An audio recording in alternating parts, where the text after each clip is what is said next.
ka sar-i zülf tokhun ey can-ı cihan velik midan-ı cun ruh moşk vel neşşad der naf henuz khun zuh vel amade az naf berun. And olsun güneşe, yəni muyinə. And içirəm müşkə, yəni kuyinə. Yaş tökərəm hər gün dağılmış qəlbim. Əzəl məskəninə, yəni ruyinə. Mələklər töhrünü görsə pərt olar. Güneşə üzündən bəxş olunur nur. Ruhindən uzaqda Hüsn arzusu. Bugün bizi gözü yaşlı qoyubdu.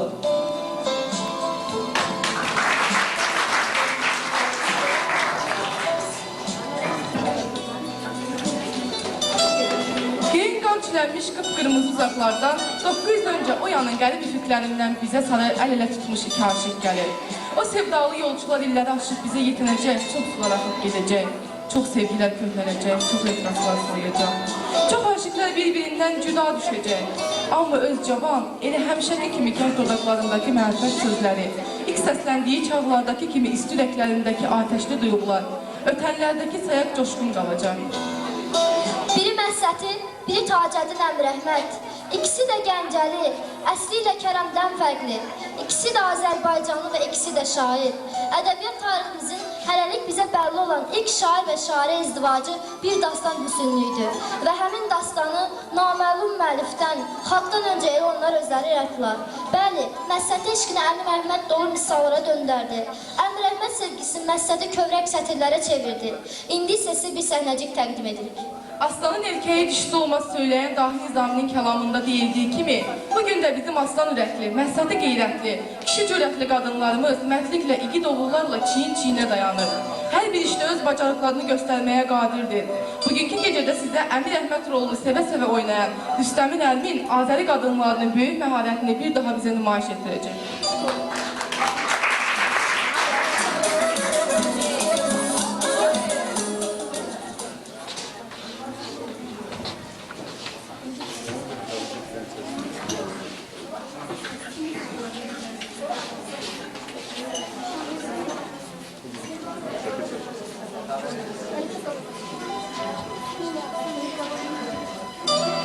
Xatibinin oğlu olmurmuş. O çoxlu xeyrat verir, dualar edir. Və nəhayət ki, Allah ona gözəl bir oğlan əta edir. Uşağın adını Əmir Əhməd qoyurlar. Çox keçmir onu tərbiyə etmək üçün dairələrə verirlər. Əmir Əhməd 5 yaşına çatanda elm və ədəb öyrənmək üçün onu məktəbə göndərirlər. 14 yaşına çatanda o ilə bir birliyə yetir ki, çoxları məsləhət almaq, öyrənmək üçün onun yanına gəlir. 19 yaşına çatanda isə Əmir Əhmədin kamalının şöhrəti dörd bir yana yayılır. Bir gecə Əmir Əhməd yatır və yuxusunda görür ki, əlində cam tutmuş bir huri onun qarşısına çıxır və deyir: Ey Puri xətibi Gəncə, al bu cam əlimdən alıb iç, al gözlərinə məlhəm, ürəyinə qüvvət gələcək. Al ürəkli ol, al Əmir Əhməd iç. Sevdalı yuxusundan ayılan Əmir Əhməd fikrə qərq olur və Necə də gözəl qızdır. Görəsən kimdir o? Gərək mən onu axtarıb tapam. Ertəsi gün Gəncə xatibi 400 müridini də Əmir Əhmədə qoşub Gəncə şəhərini gəzməyə, küçələrə, məhəllələrə tamaşa etməyə göndərir. Küçələrin birindən keçəndə Əmir Əhməd gözəllərin xoş avazını, musiqi səsi eşidir.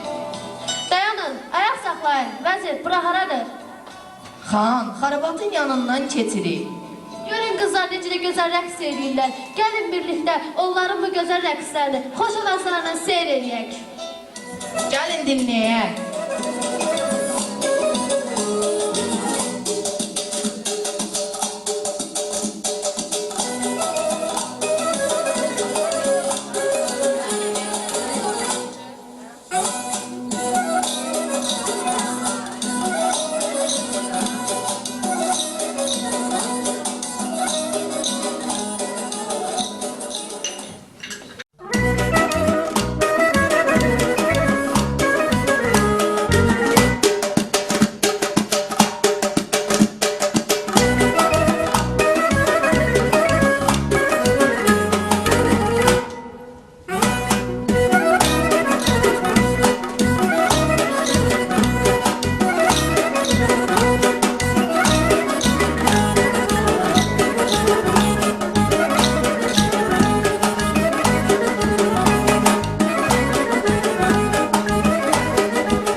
Məskəninə daxil olan Əmrəhmət bir qədər gedəndən sonra dükanda 4 balışın üstündə əyləşmiş bir qız görüb. Görən kimi tanıyır. Həmin pəri yuxusunda gördüyü pəridir. Baxışları qarşılaşır. Məhsəti ilə Əmrəhmət bir-birlərinə aşiq olurlar. Məhsəti ayağa qalxıb Əmrəhmədə yaxınlaşır və deyir: Ey günü qafil, nə qədər oğulları əsir edirdin. İndi isə bu Zahid oğlu sənin özünün qəlbini əlindən aldı. Onlar arasında rübai dəyişməsi gedir. Oy camalına vurulum mu mən? Qoy coşumu qara telin eşqindən. Başdan ayağa gözəldir gözəl. Heyranam bu yarın nəyini sevəsən. Telini cöhrənə bərabər etdin. Bugün xərabatı münəvvər etdin. Gözəllər mülkünün şahı şad gəldin. Şərqin günəşini bəxtəfər etdin. Ruhuma Kəbədir daim camalın. Mənə zindan olmuş qaraca xalım. O küfüylə dolu qıvrım tellərin imanı olubdur bu xəstə halım. Qızdırmaya dedim, bir anlıq dayan. Yarımı incitmə cövürdən usan. Qızdırma söylədi, axı o yarı məndən daha artıq sən yandırırsan. Bəxtimi bəd yazdı eşqin dəftəri. Ümidimi kəsdi sevgi xəncəri. Məhəbbət badəsi içərəm dedim. Öldüm tapılmadı sevgi cöfləri. Ayağımı öz cızığımdan qırağa qoydum ay ürək. Sevgi dərdinin toruna düşdüm ay ürək. Gözlərinin qan damarını açdım ay ürək. Özünü də, məni də bada verdin ay ürək. Xudaya gözlərin mənə bəladır. Gözlər günah etmiş, qəlb mübtəladır. Gözlər görməsəydi şux gözəllərin, könül heç duymazdı, bu nə cəfadır. Şirsən, ya pələngsən, ürək, ay ürək. Mənimlə hey həmrəngsən, ürək, ay ürək. Əllərin yetsəydi qanın tökərdi, görəcəksən? Ürək, ay ürək.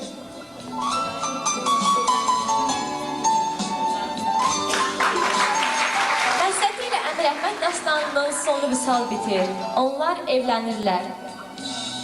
Arvadla kişini bağlayan nikah bu işe yol verir şeriat, ayin. Mənimsə Kəbinin bir rubayidir. Var mı bu Kəbinə yol veren bir din? Əmirəhmədin atasının ölümündən sonra 12 il Gəncə xətib olur. Məhsəti ərinin vəfatından sonra 2 ildə yaşayır. Ömür yoldaşının matəmini saxlayaraq o qədər ağlayır ki, axırda gözləri tutulur. Başını yolunda qurban da versən, eşqindən bu könül ayrılmaz bu dən. Bir gün görəcəksən ki sənin ayağına düşüb ölmüşəm.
içərisində təbiət gözəllikləri, ayrı-ayrı peşə sahiblərinin tərənnümünə həsr olunmuş bir sıra şeirlər də var.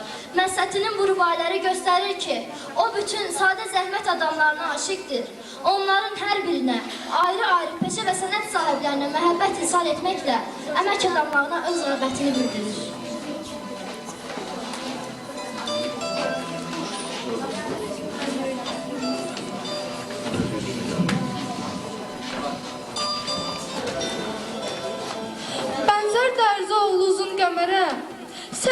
Məhsəti dönə çakərə. Əlindəki saf tək yolunu şəkər. Şəkər dodağına gündə 100 kərə. Mənə töhbəsini çörəkçi dilbər, cəhalətlə deyil, naz ilə verər. Qəmi ilə xəmirə döndərdi məni, qorxuram ki, o da verə bu səhər. Torpaq ələyənin mən aşiqiyəm, dilim gəlmir açıb sirrini deyəm. O torpaq ələyib qızıl axtarır, mən əlimdə qızıl onu gəzirəm. Papaqdı sevgilim, şövqünlə bayaq. Fikirdə əlində atlazdan papaq. Hər papağa 100 afərin dedim. Dördünə biri də bəs idi ancaq. Gül dedi, bir sərvi qamətli əgər olsa gözəl bağı bir cənnət edər. Mehtəni vurdu ki, qonşun tikandır. Qonşudur çirkinlə daim gözəllər. Gülü mənzil olmuş yenə də çəmən, köynəyi yırtılmış ta çəyindən. Dedim, kim yırtmışdır səbir pərdəni? Qalxıb səhər yeli söylədi ki, mən.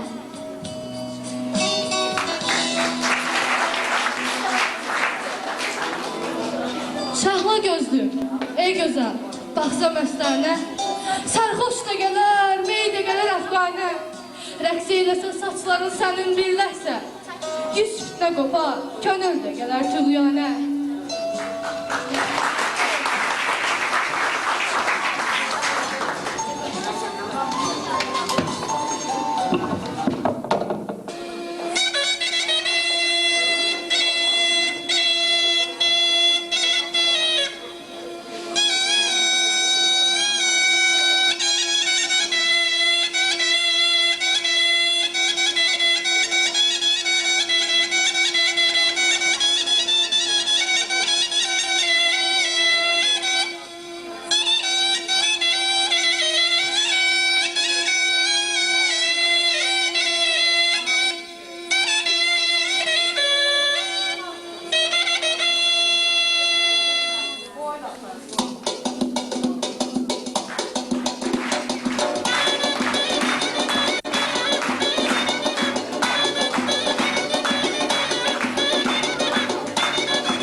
düşərək ilk şahmatçı qadın, görkəmli qadın musiqiçimiz, görkəmli şairə və ehtimal kəmdə ilk qadın bəstəkarımız olub.